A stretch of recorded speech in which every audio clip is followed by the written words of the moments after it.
El gran filósofo Carlos Vaz Ferreira se ocupó de varios temas que tienen todo que ver con cómo nos organizamos como sociedad y con los derechos humanos. Y lo hizo invitando tanto a pensar como a sentir.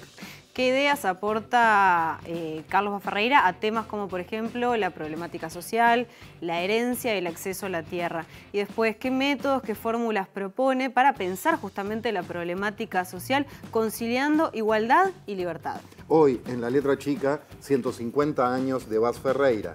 Capítulo 2, la herencia de la tierra. En cuanto al pensamiento socialista de Vaz Ferreira, si yo recuerdo bien, yo no sé si es socialista. Él estaba de acuerdo con que hubiera lo que él llamaba mínimos sociales requeridos. Que para que una sociedad sea auténticamente democrática, la gente tiene que partir de una mínima base, todos juntos, y después ver a dónde cada uno llega según sus habilidades. El orden social actual y sus instituciones, o al menos el modo como ellas funcionan en el orden social actual, y Vaz Ferreira se refiere a tres fundamentalmente: la herencia, ¿verdad?, la propiedad de la tierra y las instituciones de lo que él llama el capitalismo privado. Vaz no propone un modelo de sociedad, sino un criterio normativo, operativo, metodológico, para, en el contexto de las condiciones que impone, comillas, el orden social actual, procurar soluciones a los problemas sociales que este orden presenta, que en principio refieren a la falta de igualdad. El pensamiento de Ferreira es más bien reformista, o sea, encontrar un justo medio que logre unas ciertas avances o reformas sociales. El tema de la propiedad de la tierra es un problema nacional que sigue siendo terrible. La propiedad de la tierra, Vaz Ferreira propone agregar un derecho humano que no ha sido reconocido aún, que es el derecho a habitar un pedazo de tierra por el mero hecho de haber nacido, sin pagar ni precio ni permiso. Es decir, es el derecho humano a un lugar. Es sencillamente que cada ser humano tenga un lugar donde vivir, donde sentirse en su sitio. Tiene que haber, en esta tierra, tiene que haber un lugar para que los más humildes puedan apoyar los pies. Él reivindica la libertad como no dominación, no solo como no interferencia, sino como no dominación. Entonces, cuando hay dominaciones, hay que sacarlas del cuerpo social. Entonces, hay un derecho básico que es el derecho a estar en el planeta, la tarea de asegurar los mínimos. Y a partir de ese mínimo, y para todo lo demás, la libertad. Tenía del viejo liberalismo aquella idea de vincular de que, bueno, a cada cual según sus talentos y sus virtudes, ¿no? Y él veía, por ejemplo, vinculado a esto, él ataca de alguna manera el tema de la ley de herencia, diciendo, bueno, cada generación de alguna manera tiene que darse su lugar, y bueno, pero ese lugar debe darse en función de talentos y virtudes que esa generación demuestre. 4 minutos pasan de las 9, muy pero muy buenas noches, bienvenidos, bienvenidas a este miércoles de filosofía en La Letra Chica. Jorge Temponi, ¿cómo estás? Muy pero muy bien, ¿y tú? Muy bien, también entusiasmada con el programa de hoy, la verdad. Me alegro mucho, temas sí, interesantes yo y contemporáneos. 2 de 3, el miércoles que viene cerramos este ciclo de Vaz Ferreira.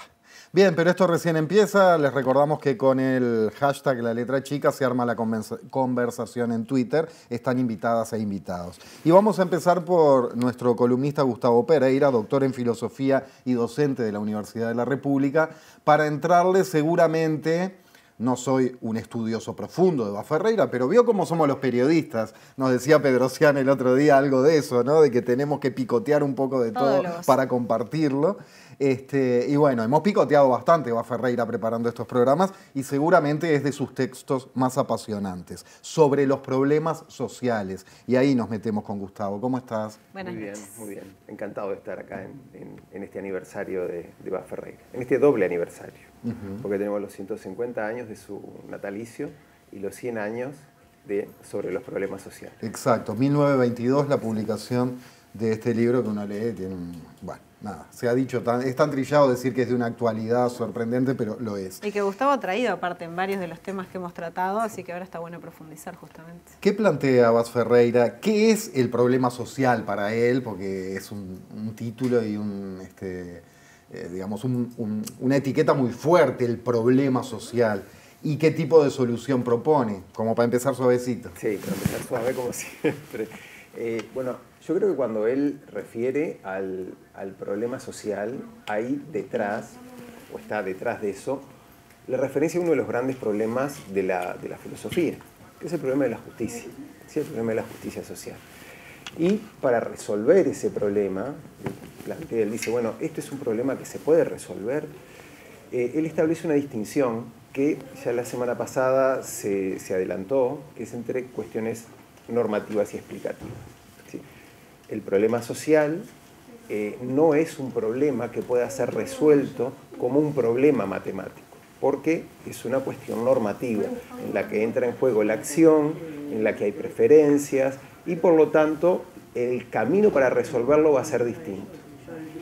Y la metodología que él propone para avanzar en esa resolución tiene que ver con, también eso se planteó la semana pasada, tiene que ver con tomar en cuenta, con esas ideas a tomar en cuenta, pero tomar en cuenta los planteamientos que se han hecho, evaluar las ventajas y las desventajas de esos planteamientos y luego llegar a una resolución, que nunca va a ser consensual, pero que va a probablemente suscitar un acuerdo. Y este es el camino que él trata de recorrer. Perdóname, ver un detalle ahí, Gustavo, de algo muy apasionante de lo que planteaba Ferreira. Dice, nos olvidamos que en las soluciones prácticas de las cosas casi nunca es perfecta la solución. Es decir, siempre hay pros y contras y uno termina eligiendo, pero parece que le pidiéramos a las soluciones de la realidad ser perfectas como que fueran un problema matemático. Claro. Eso para él, ese tipo de soluciones son las que de alguna manera lastran al peor pensamiento, a la peor forma de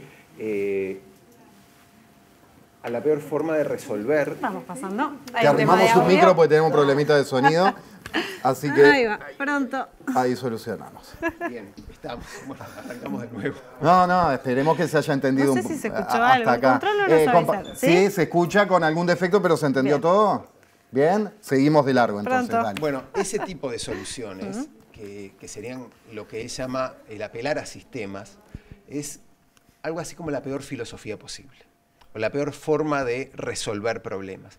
Y a mí me gustó mucho una cosa que también dijeron en el programa anterior, Vaz Ferreira, conjuntamente con la tradición del pragmatismo americano, a mí me parece que inaugura algo así como una filosofía del nuevo mundo, ¿sí? Donde la preocupación está mucho menos en articular un sistema de pensamiento que en responder a problemas específicos. Y para poder responder a esos problemas es que, bueno, él tiene esta especie de metodología, que no le gustaría nada que le pusiéramos ese título de metodología. Pero bueno, el preguntar, el evaluar cuáles son las propuestas que están en juego, cuáles son las ventajas que tienen, las desventajas, y cómo podemos llegar a un acuerdo a partir de eso. Entonces, la cuestión social, o el problema social, él dice que tiene dos grandes polos, son dos grandes posiciones polarizantes. Una es el individualismo y la otra es el socialismo, lo presenta en esos términos. ¿Qué podría ser equiparable a eso que Maite decía al inicio, ¿no? Esa vieja disputa entre igualdad y libertad? Que él va a tratar de demostrar que es una falsa dicotomía, ¿sí? También para ser consecuente con su forma de pensar, ¿no? Con todo lo que desarrolla en lógica viva. ¿Y por qué una falsa dicotomía? Bueno, porque es posible que podamos conjugar todo lo que nos da la individualidad, que tiene que ver con la libertad, con la expansión de nuestras capacidades, con el desarrollo de nuestras capacidades, pero que tiene la contracara de una profunda desigualdad que puede llegar a generar, con el socialismo que él denominaba y que tiene como grandes virtudes la preocupación por el hombre, por la pobreza, por el débil, pero que puede llegar a tener limitaciones a la libertad. Entonces, él dice, hay algo que vamos a poder acordar, ¿sí? Que los hombres, dice, los hombres comprensivos y sinceros. ¿Sí? Es como una restricción, que no es una restricción menor. ¿Sí? Es decir, no todos podemos llegar a acordar. Y esto es algo que luego se repite en la filosofía contemporánea. Él está avanzando 70 años antes lo que hoy se conoce como los criterios de razonabilidad.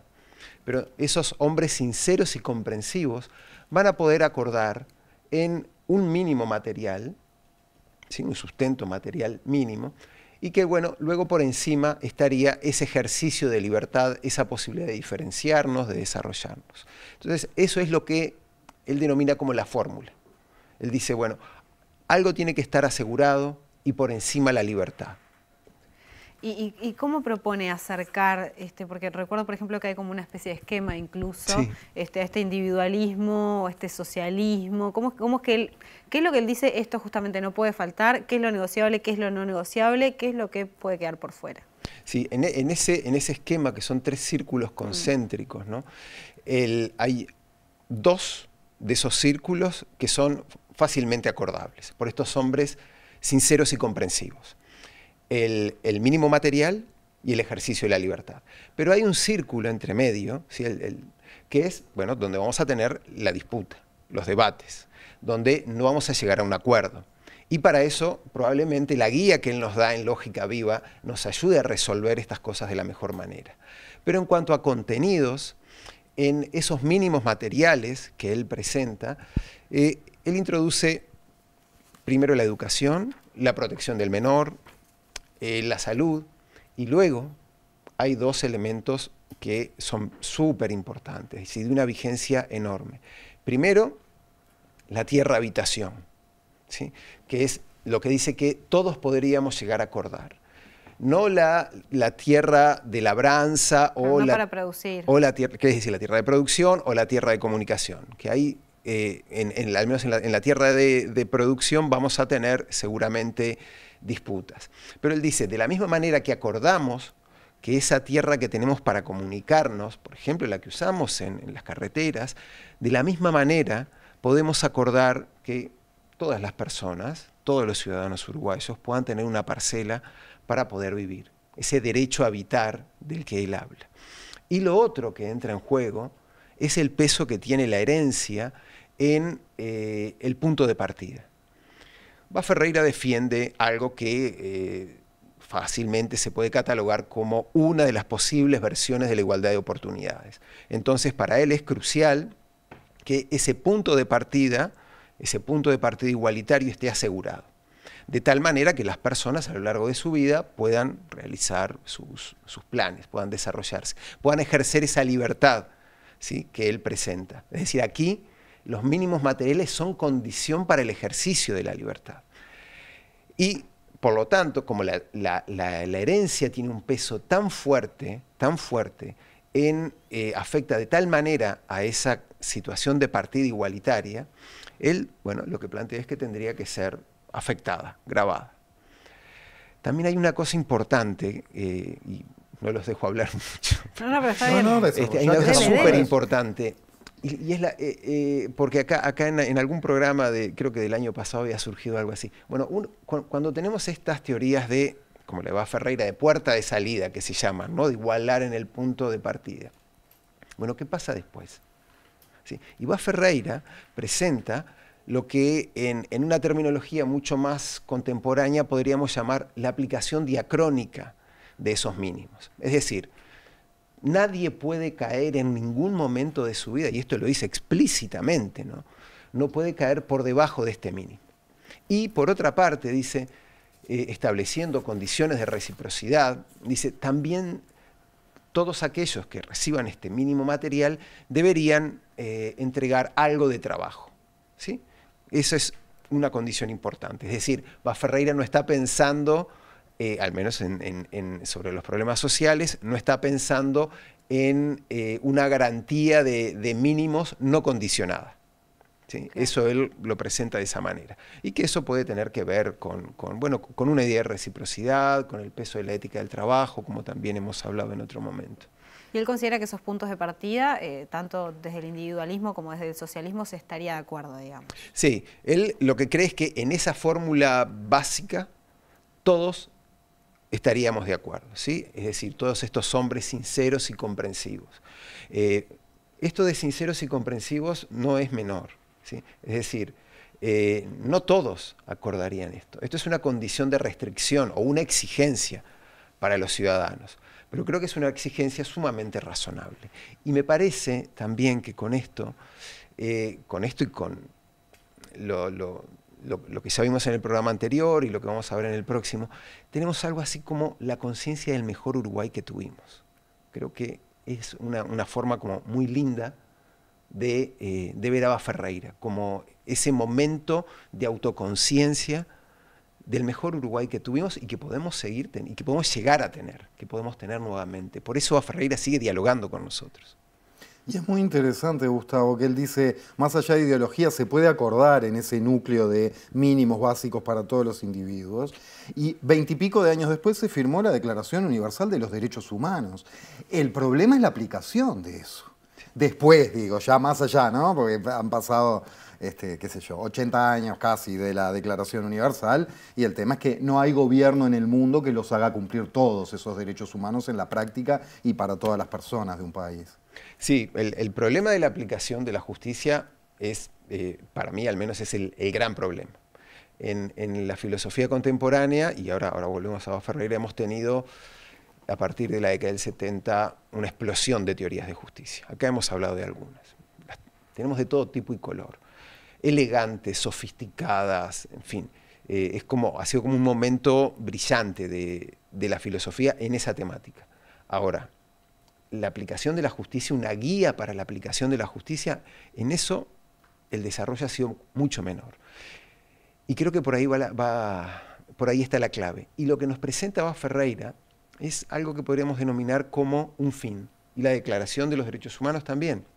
Es decir, un fin a lograr, una guía, ¿sí? Una guía normativa. Así es más o menos como los filósofos solemos llamarlo. Y esa guía normativa es lo que debería orientar las intervenciones y los diseños institucionales.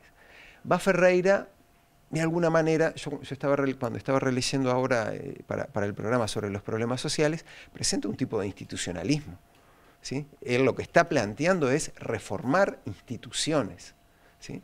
La herencia, la propiedad de la tierra, el garantizar mínimos a través de salud, educación, y él mismo en la primera conferencia sobre los problemas sociales, una de las cosas que hace es pegar un buen palo, ¿no? Diciendo parte de esto ya está reconocido pero no se cumple, ¿sí? Es decir, exactamente la misma preocupación que tenés vos. Y que esa es la preocupación a trasladarla al sistema político, ¿sí?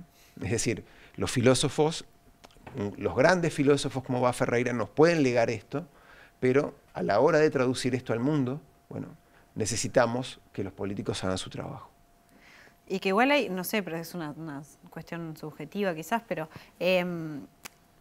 uno puede partir de las bases y decir, bueno, en la cuestión del acceso a la educación, a la salud, ahí por ejemplo Uruguay se ha destacado, pero si uno habla de la herencia o empieza a hablar de tocar tierra, ya se genera un conflicto más grande. O sea, quizás esta cuestión de las buenas costumbres, o no me acuerdo cómo fue que dijiste, tiene un límite donde si me tocan lo mío, ahí ya no me gusta. Sí, por eso es tan importante, ¿no? Esto de los seres, las personas sinceras y comprensivas. Sinceras y comprensivas. Sí. Que eso es algo que no sé, es como un criterio de razonabilidad. Claro, porque se ha propuesto, digo, ¿no? Claro. La cuestión de las herencias, Sí. los impuestos y no...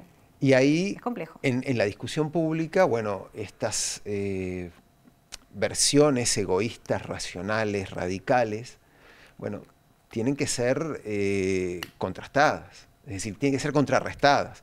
Principalmente porque todos, absolutamente todos nosotros, lo obtenemos por nuestra vida en sociedad, ¿sí? La propiedad, las distintas formas de propiedad y de riqueza no se obtienen simplemente por la acción individual. Hay un montón hay muchísimas interacciones sociales que tienen que ver con esos diseños institucionales que las propician. Y Ferreira y la mayor parte de la forma de entender la justicia en la discusión contemporánea no están pensando en quitar toda la riqueza que se puede acumular. Pero la democracia no puede ser un medio para la acumulación de riqueza. Es exactamente al revés. La democracia la posibilita, ¿sí? Y algo de esto es lo que late detrás de Bas Ferreira. Muchísimas gracias. Bueno, gracias a ustedes. Ya seguimos con más pensamientos y sentimientos en esta noche Bas Ferreiriana. Salió en La Letra Chica.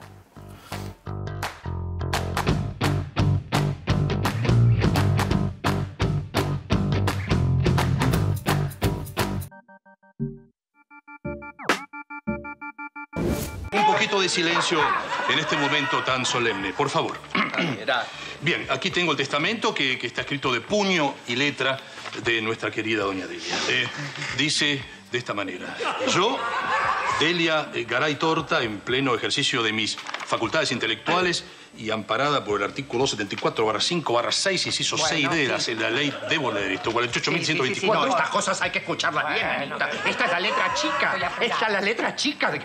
No entendés y te quedás sin un centavo. Cállate. Habiendo leído la ley que ampara a la señora, deja todos sus bienes materiales en el país y en el exterior al zoológico de la ciudad de Buenos Aires. Nos dejó el zoológico.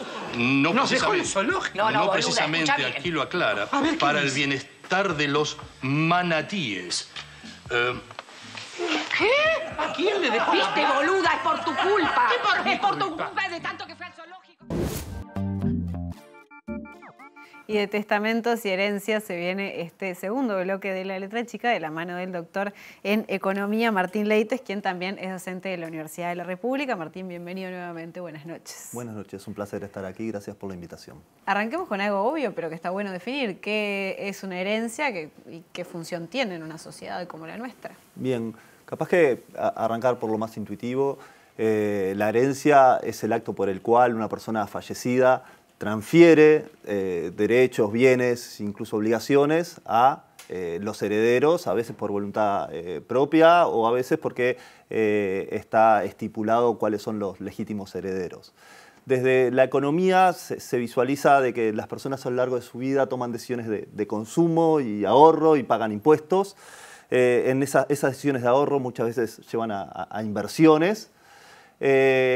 Y si uno pensara en el bienestar individual, alguien antes de morir lo que haría es consumir todo lo que tiene y no existiría la herencia. El tema es que existen motivaciones para que las personas transfieran a las siguientes generaciones parte de su ahorro y de los recursos que generó a lo largo de su vida.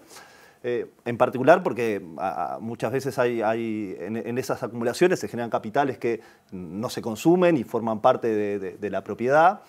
En segundo lugar, las personas tienen altruismo, en particular hacia sus hijos, entonces cuando toman esas decisiones de ahorro, activamente ya están pensando en las siguientes generaciones y en dejarle algo a sus hijos o a otros integrantes de las siguientes generaciones.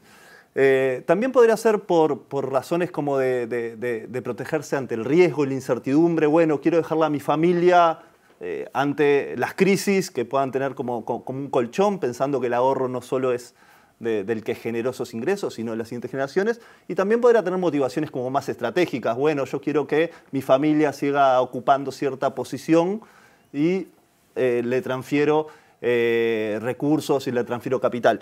La herencia, de hecho, según algunas estimaciones, representa por lo menos un tercio de la riqueza que se genera para algunas estimaciones en países desarrollados. Así que es una forma de transferencia súper relevante. Es un montón. Sí. ¿Qué rol juega en cuanto a la reproducción o no de la desigualdad y en cuanto a la capacidad o no de movilidad social? Bueno, eso es una pregunta clave. Juega un rol importante. En primer lugar, porque hay personas que reciben herencia y otras no, y ahí ya hay una desigualdad implícita. Sin haber hecho nada, hay algunos que tienen ese derecho, o algunos heredan obligaciones y tienen que asumir responsabilidades que ni siquiera cometieron actos para tener que pagar por las mismas. ¿Es muy común heredar deudas? Perdón, una notita al pie ahí. No tengo información así, estimaciones precisas. Existe y es una realidad opuesta al negativo de heredar dinero o bienes. Sí. El punto es que, así como cuando arrancan, algunos heredan y otros no, se da la particularidad que la distribución del capital y de los bienes, las acciones o los inmuebles, está súper concentrada. Entonces ahí eso, digamos, genera una desigualdad adicional. En tercer lugar, cuando uno mira la distribución del ingreso laboral, es más dispersa que la distribución del ingreso total, es decir, cuando incorporamos los ingresos de capital. Si a eso le sumamos que algunos reciben herencias provenientes de inmuebles y otros bienes de capital, eso contribuye a la persistencia de la desigualdad. Hay como un efecto mecánico, es decir, porque alguien que hereda una vivienda, por lo pronto no va a tener que pagar un alquiler por ese techo.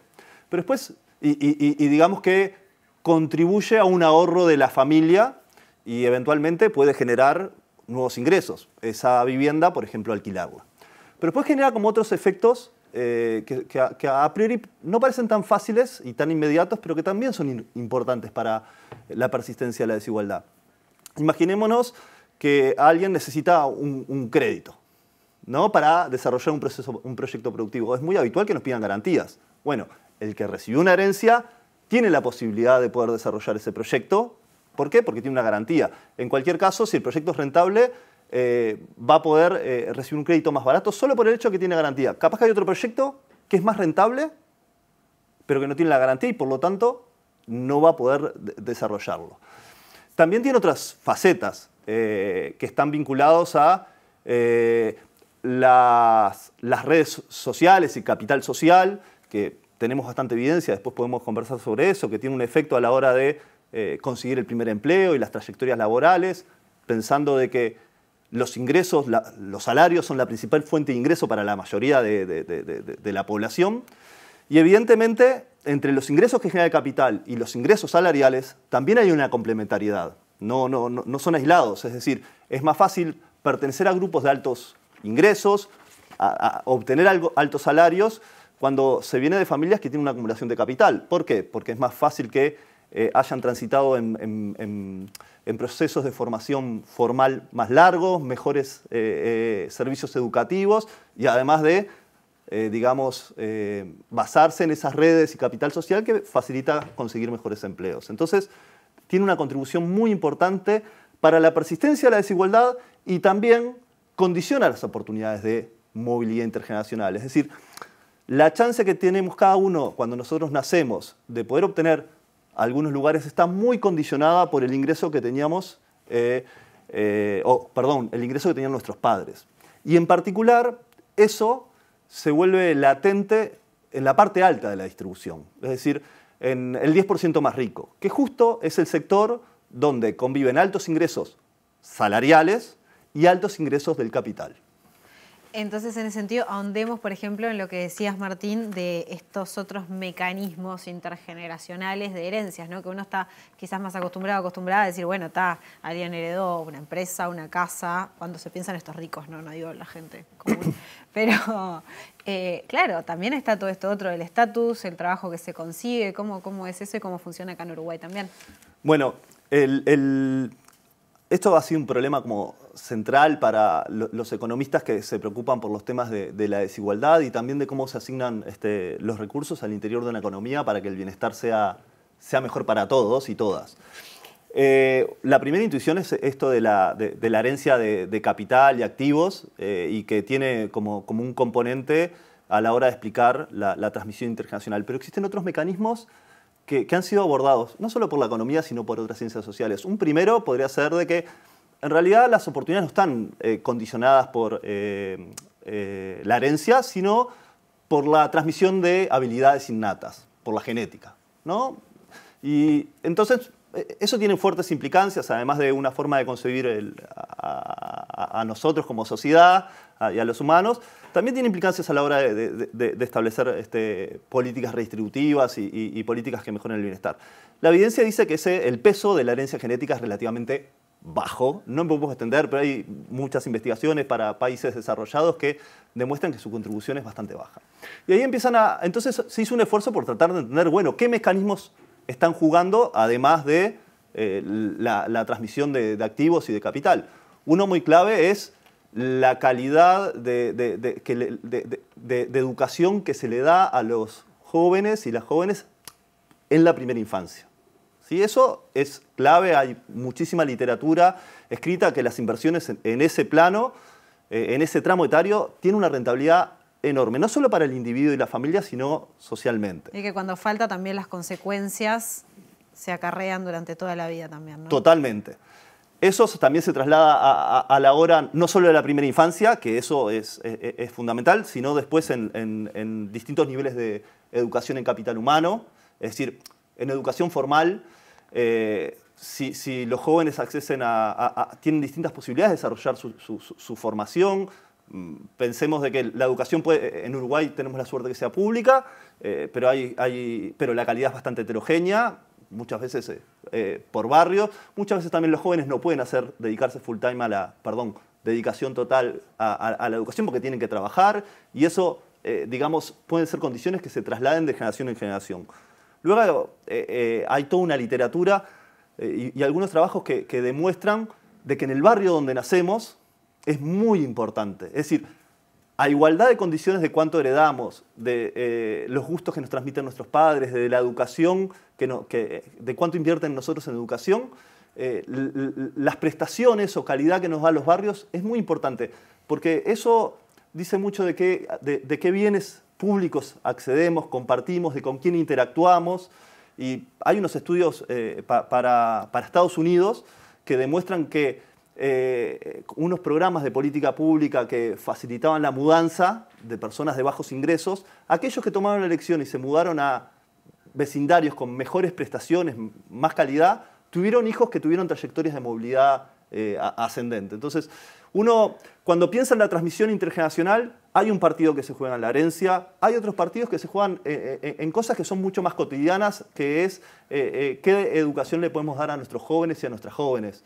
Y ahí hay como mucha evidencia que plantea que es un canal súper relevante. Sobre todo esto que venimos hablando, ¿alguna pincelada sobre cuál es la situación en Uruguay? ¿Hay alguna particularidad uruguaya de todo este mapa? ¿O nos caben las generales de la ley universal? Y sumo también cuál es la cuestión a nivel normativo o legislativo en Uruguay. Bien.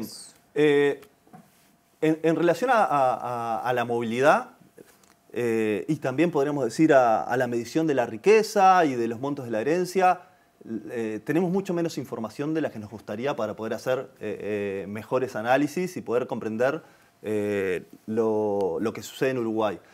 Muchas de las cosas las podemos aprender a partir de lo que pasa en países desarrollados que tienen, además de mucha inversión en investigación y en educación universitaria, tienen muy buenos datos. Felizmente... ¿Acá faltan datos? Digamos que Uruguay no tiene una ventaja relativa, tradicionalmente por el Instituto Nacional de Estadística, y tiene también una ventaja relativa por la gran producción de registros administrativos que se generan en Uruguay. Por ejemplo, cuando se instaló el impuesto a la renta a las personas físicas en Uruguay, todo se digitalizó. Y ahí tenemos una información muy relevante para saber cuál es la evolución de ingresos formales. De hecho, pone Uruguay en una situación de privilegio con otros países en desarrollo para analizar estos temas. Ahí hay un equipo de trabajo liderado por Andrea Vigorito que viene trabajando hace muchos años y que es una referencia para tratar de entender cómo estos registros administrativos nos ayudan a entender estos temas. Lamentablemente, la fluidez con la que se podría mover esa información es más lenta de la que los investigadores que nos interesan estos temas desearía. Pero creo que hay un punto que podríamos mejorar como sociedad y mejorar nuestras investigaciones con más voluntad política y más espacios de diálogo. Pero creo que me desvié un poquito, pero no es una señal para nada importante porque hay cierta preocupación en la comunidad académica que estudia estos temas sobre cómo seguimos mejorando las fuentes de información. Bien, particularidades de Uruguay en la realidad y en la legislación. Gracias, Jorge. No, por favor. Estamos para Uruguay. Eso. Solo para eso te diría, no. Si no puedo con eso.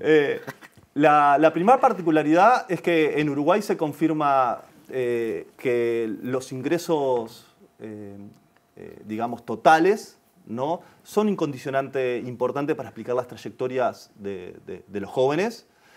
De hecho, si comparamos la movilidad de ingresos salariales, es decir, en qué medida el ingreso salarial de los padres afecta la trayectoria futura de sus hijos, encontramos que Uruguay está en una situación intermedia, ¿sí? Con fuerte movilidad en la parte media y baja de la distribución, ¿sí? Es decir, como que ahí las chances se distribuyen de manera relativamente flexible y hay movilidad. Donde se hace más empinada la curva es en la parte de altos ingresos, donde las chances de que las personas que nacen en la parte baja de la distribución lleguen a el escalón 90 de la distribución o al escalón 100 son relativamente bajas. Aún se hacen más empinadas esa curva, es decir, se reducen más las chances si lo que hacemos es no solo considerar los ingresos salariales, sino todas las fuentes de ingreso, ¿sí?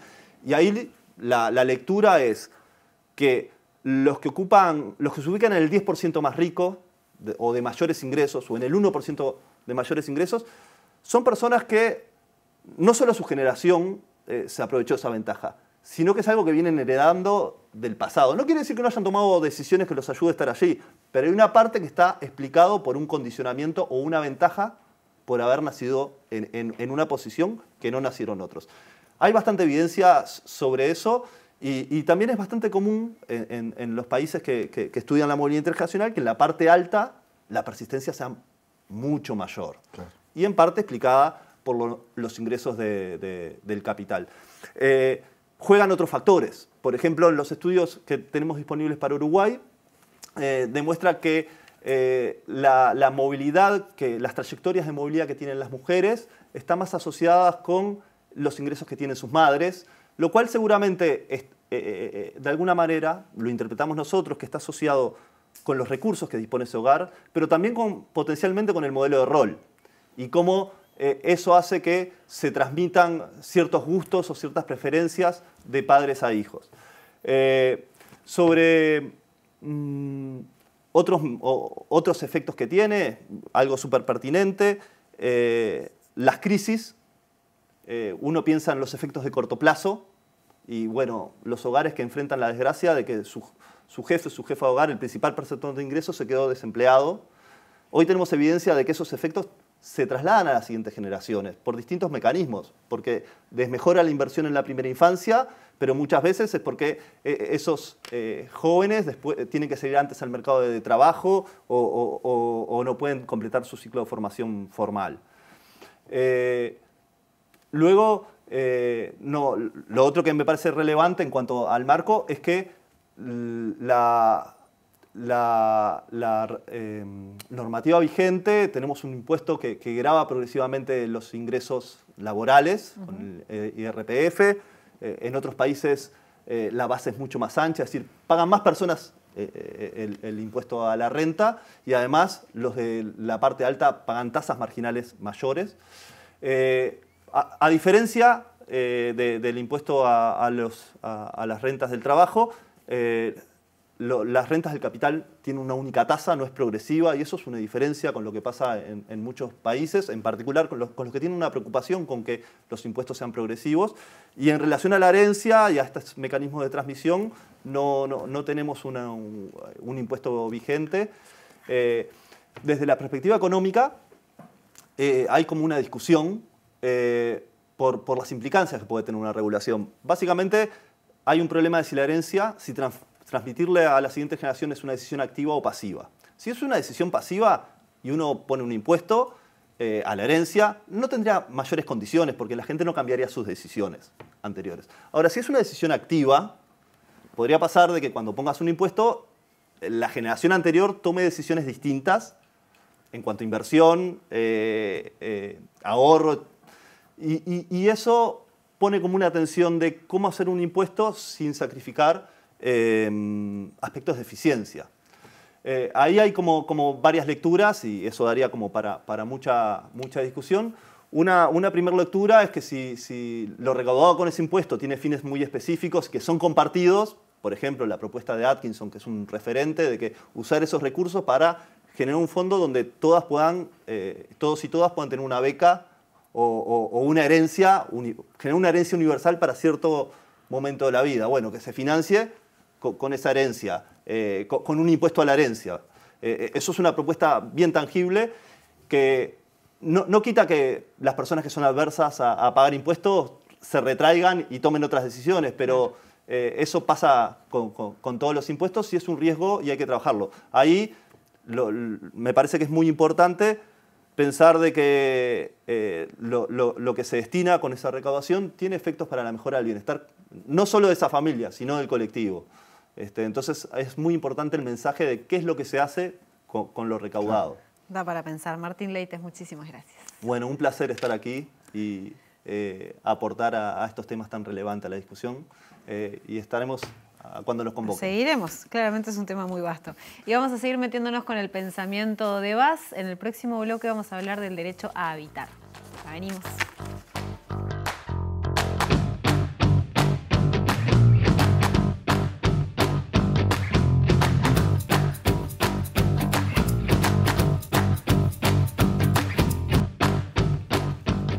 Dice Carlos Vaz Ferreira, el primero de los derechos individuales no ha sido proclamado ni reconocido nunca, y es el derecho de cada individuo a estar en la tierra, a estar sin precio ni permiso en el planeta en que ha nacido.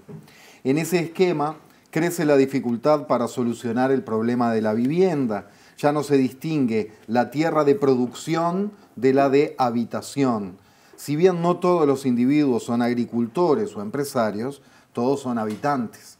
Para profundizar sobre este tema de la tierra y la tierra para habitar y meternos en la actualidad de estas cuestiones, recibimos a Marcelo Pérez, que es licenciado en Ciencia Política, candidato a doctor en Estudios Urbanos y docente de la querida Universidad de la República. Marcelo, buenas noches, bienvenido. Buenas noches. Muchas gracias.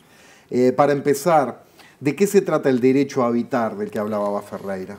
Bien, una primera cosa es que en un texto de 1918 sobre la propiedad privada, ahí establece como eje discutir el tema de tierra-habitación, y ahí está la frase célebre que estaba leyendo recién Jorge, que parece fuerte, ¿no? Dice el derecho a gozar de tierra, vivienda sin precio ni permiso, algo que hoy sería bastante discutible al menos o debatible porque tiene plena vigencia. En ese sentido, el derecho a la habitación, como la plantea Vaz Ferreira, tiene que ver con poner el centro o como establecer como eje como derecho humano, el derecho a habitar. Vos hoy en el primer bloque traían el tema de la declaración posterior a esos escritos y a esas conferencias, que era sobre todo lo que hacía, y la discusión que establece Vaz Ferreira sobre la discusión respecto al derecho a habitar, coloca al derecho a habitar como un derecho humano fundamental, y plantea un debate que era hasta ahora medio intrincado, que tiene que ver con los distintos tipos o los usos que se le da a la tierra. Creo que Gustavo en el primer bloque planteaba esto de la tierra como medio para producción, y él lo trata de distanciar de tanto tierra mercantil, ¿no?, para producir bienes y mercancías, de la tierra como medio para habitación, y además agrega dos más que son como la tierra como medio para la comunicación o la traslación, que podríamos decir la movilidad hoy, por donde circulamos, y agrega un cuarto que me parece bien interesante para discutir, que es la tierra para el recreo o el ocio. Me parece que ahí establece 4 tipos que son interesantes, y la discusión sobre el derecho a habitar plantea una discusión fuerte que es o pone en tensión los límites de la propiedad privada para poder consagrar los derechos fundamentales.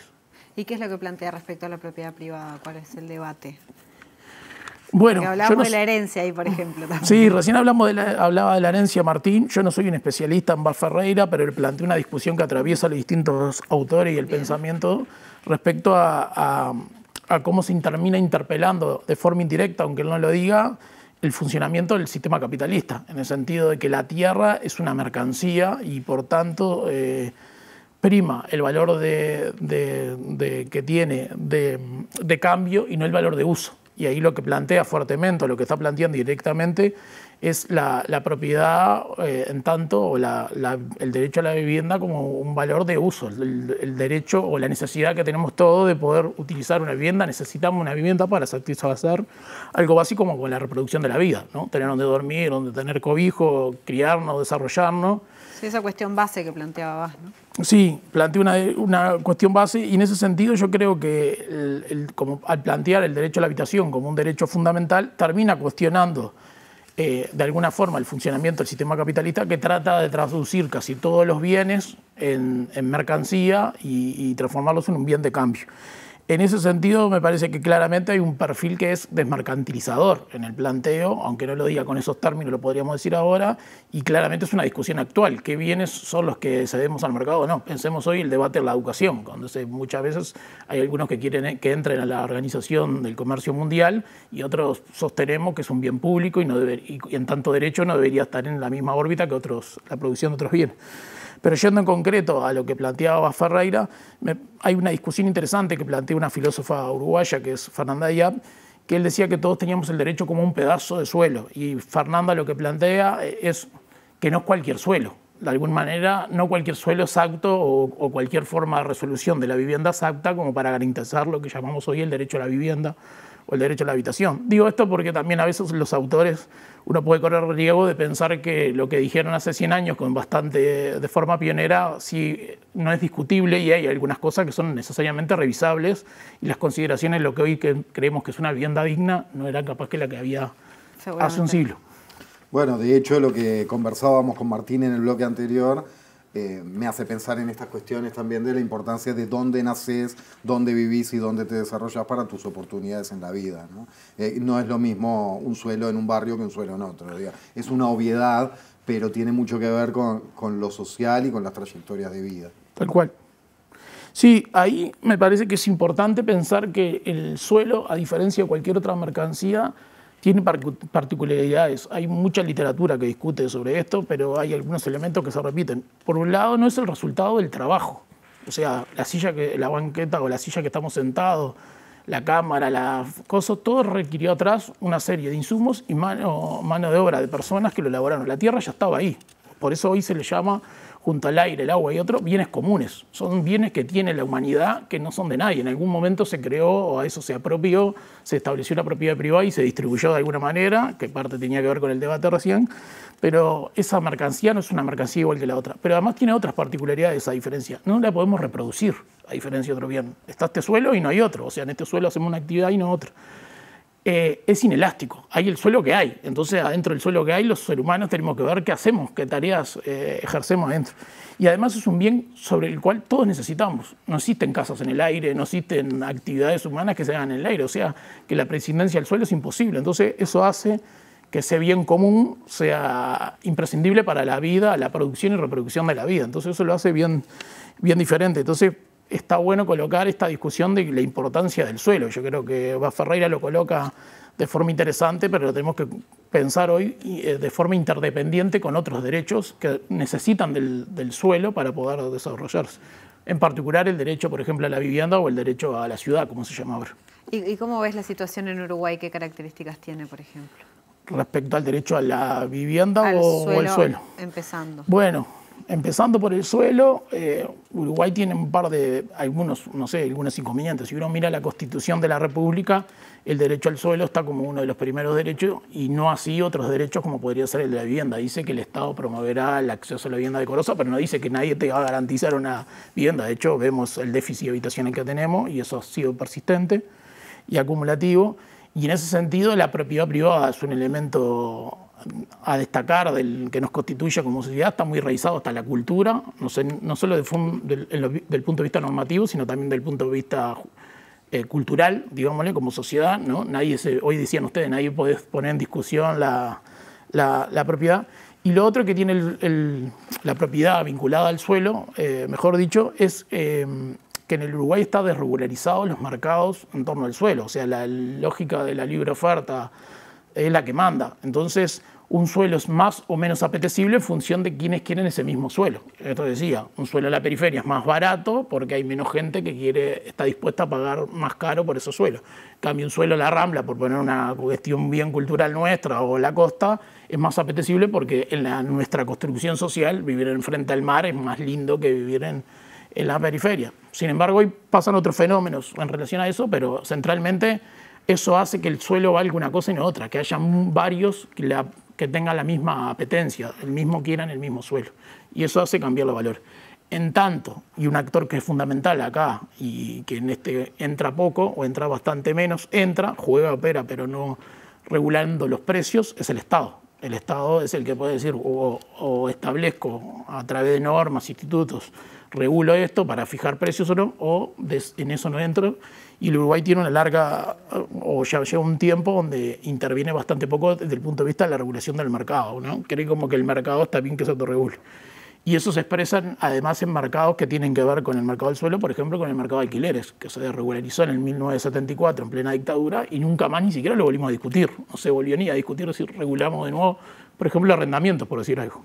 Tengo idea de que cuando se discuten las cuestiones de la tierra y de la vivienda, se ha dicho en más de una oportunidad, pero justamente voy a vos, Marcelo, a ver si esto es así. Sí. Porque Uruguay hace punta en materia de derechos en algunos temas y en otros está muy rezagado, que es de los temas de más rezago. Es decir, que puede haber un capitalismo, y de hecho lo hay en varios países, fundamentalmente entiendo de Europa, que contempla que estamos hablando, sí, de un bien, pero de un derecho humano al mismo tiempo, y que en Uruguay la ausencia estatal es fuerte en comparación con otros países en este tema. ¿Esto es así?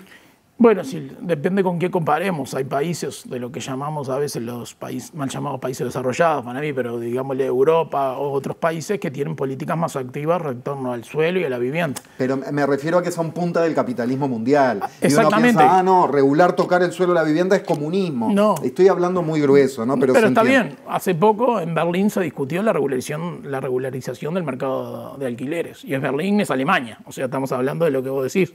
Uno de los países más importantes en la economía, en el funcionamiento del sistema económico el que vivimos, y sin embargo se atreve a eso, sin poner el ejemplo clásico que es caer en los nórdicos, ¿no? Claro, y su capacidad de un Estado de benefactor, interventor. Pero es así. En el caso uruguayo, lo que hace al suelo y lo que hace a la vivienda es un Estado que, como vos traes, trae bastante en relación a esos otros países. En América Latina es un poco así, habría que verlo. Hay algunas discusiones que se están procesando en algunos países, hay algunos adelantos, al menos declarativos más que reales. Por ejemplo, la Carta del Derecho a la Ciudad, que alguna vez aprobó Brasil. Hay discusiones actuales en Argentina respecto a la regularización del mercado de alquileres, que han ido y venido. Ahora hay una discusión sobre las viviendas que se llaman vacías o vacantes y la regularización y establecer progresivo. Hubo en Venezuela, hay otros países, hubo otros intentos, han habido constituciones que lo han declarado, por ejemplo, como las constituciones de Bolivia o la de Ecuador. O sea que es un debate que está abierto, pero es verdad que América Latina se ha caracterizado por tener menos intervención en estas cosas y sobre todo por hacer real la discusión sobre la función social de la propiedad del suelo. O sea, porque pienso, por ejemplo, cuando estaban mencionando Europa, pienso en España, ¿no? Que se habla mucho de los desahucios y al menos la cuestión de la vivienda está en los medios, se debate, se ve lo que pasa, se ven los desahucios, los filman, sacan fotos, se habla de gentrificación. Nos falta debatir acá, porque yo pienso, por ejemplo, en lo que tú decías de alquileres, o mismo cuando hay personas que concentran propiedades porque tienen un mayor capital. Entonces tengo 6 apartamentos para alquilar y vivo de rentas porque no hay una normativa que lo limite. Eso implica más propiedades en manos de unos pocos, etcétera, etcétera, mayor aumento de alquileres, etcétera. Nos falta debatir en el sistema político, en la sociedad, y cuáles son las medidas, por ejemplo, que han puesto otros países para hacer algo más equitativo, para al menos acortar la brecha. Bueno, 2 cosas. Una es, efectivamente, nos falta debatirlo de fondo. Está buena la invitación a discutir a Bá Ferreira para eso. Y la segunda es que también, voy a coincidir en parte con Martín, pero por este tema, falta producción de datos y acceso transparente a los datos. Y falta poner un ojo como Estado en que esto es importante tener datos, porque uno produce datos y le parece que algo es importante producir datos. Por ejemplo, no tenemos un dato de la concentración, siempre hablamos a veces de la concentración de la tierra a nivel rural, pero de la concentración de la tierra urbana hablamos poco, o de los inmuebles que vos traes. Claro. Y esto es un tema muy vigente, no solo por los que toman como actividad, como estrategia de actividad económica la renta que vos decís, sino porque hoy cada vez más el suelo y también la vivienda funcionan como activos financieros. La financiación de la vivienda y del suelo suelen darle la seguridad a los capitales que están invirtiendo en bolsa para establecer ahí. Por eso uno ve lleno de oficinas y de apartamentos cuando que están hablamos vacíos. de extranjeros también, ni que hablar, ¿no? Ni que hablar, pero está lleno ahora sobre todo de extranjeros, está lleno de oficinas y apartamentos, y uno dice, ¿cómo están todos estos apartamentos vacíos y no hay nada? Y es porque en realidad están capitalizando un activo financiero. Entonces no importa, porque lo que importa del negocio es producir ese bien tangible que de alguna manera sirve como seguridad jurídica, económica de un capital que está girando. No tiene ningún tipo de función social. No cumple ningún tipo de función social. Entonces Uruguay puede estar produciendo un montón de vivienda como lo está haciendo y sin embargo sigue el mismo o aumenta el déficit habitacional o las personas que tienen precariedad. Por ejemplo, Uruguay desde el 2015, y esto es bastante estructural, tiene el 50% de su vivienda tiene algún tipo de deterioro que es necesario alguna modificación. Sin embargo, eso no es rentable para el mercado o no lo mira. Entonces no está habiendo una política para recuperar los inmuebles existentes. La política que está en dar exoneraciones impositivas a través de lo que se llama la vivienda promovida, vivienda de interés social, y eso es lo que mueve otra cosa, mueve el empleo de la construcción, mueve la inversión de los promotores, los desarrolladores, y vuelve a rentabilizar el capital financiero o como activo financiero para producir. Entonces, el foco está en otro lado. Claro, el foco está en otro lado. Hoy eso es muy importante. 1 de cada 4 pesos casi de lo que se destina a política de vivienda se está destinando a vivienda bis. Ahí tenemos un indicador. ¿A vivienda qué, perdón? Que 1 de 4 pesos que el Estado organiza para dedicarlo a lo que tenga que ver con el tema habitacional, se lo está llevando vivienda de interés social o promovida, como se llama ahora. 1 de 4 pesos. El tema es que eso después se traduzca aparte, sin mayor accesibilidad para... Los precios no marcan eso. Difícil, claro, que ¿te acordás la discusión cuando apareció todo esto? Es súper vigente. ¿Qué es interés social? ¿De qué interés social estamos hablando? Sí, ¿cuántos miles de dólares, no? Más bien una política anticíclica desde el punto de vista económico para generar empleo y activar la economía más que para satisfacer un derecho como a la vivienda. Claro. Exacto. Muy bien. Bueno, antes de despedirte, queremos decir que este viernes 21 de octubre a las 19 horas en la Biblioteca de la Facultad de Arquitectura se presenta un libro de lecturas y debates a partir de la obra de Henry Lefebvre, ¿está bien dicho? O Lefebvre, no sé según cómo lo pronuncias. Lefebvre. ¿Vos cómo dirías? Él dijo Lefebvre, así que yo vamos con Lefebvre, perfecto. Trabajo en el que participó Marcelo, ahí estamos viendo la placa con la invitación. Repito, viernes 21 de octubre, 19 horas, en la Biblioteca de Facultad de Arquitectura, todo el mundo invitado a esto que es para de debatir sobre el derecho a la ciudad también, ¿no? Ediciones del Berretín. Bueno, muy bueno que la invitación está hecha, les agradecemos y es muy interesante poner incluso en tensión lo que decía Ferreira con lo que ponía Lefebvre en relación a estos temas, el derecho a la vivienda, el derecho al suelo y el derecho a la ciudad como derecho que hoy también los movimientos sociales y hasta la propia ONU ponen como derecho, posibilidad de derecho normativo y exigible. Hay hasta carta del derecho a la ciudad que las organizaciones, los movimientos sociales han establecido en el sentido que la ciudad no es solo poder tomarme un ómnibus y el habitar, sino un conjunto de situaciones que hacen posible el encuentro, el encontrarse con el otro, circular por la ciudad y efectivamente el espacio público cumple un rol muy importante en eso y que también no lo discutimos acá, pero bueno, este autor, entre otros, ponían en debate y me parece que conecta muy bien con la discusión de Eva Ferreira, con el suelo y la vivienda. Marcelo Pérez, tema para seguir discutiendo. Ojalá lo podamos hacer acá en La Letra. Muchísimas gracias. Muchas gracias a usted. Bueno, llegamos al final de este programa, de esta semana, para La Letra Chica. Sí. Quédense que se viene sobre ciencia aquí en la pantalla de TV Ciudad y el lunes nosotros. El lunes nosotros, reforma de la seguridad social, tema de candente actualidad para analizar al estilo de La Letra Chica. Y ya que estamos, les tiro que el miércoles, repetimos, capítulo 3 de 3. Les repito la información, no repetimos capítulo. Repito que 3 de 3 de Eva Ferreira el miércoles que viene, cerrando ciclo a 150 años de su nacimiento. Que tengan buen fin de semana y bueno, nos volvemos a encontrar el lunes. Hasta luego.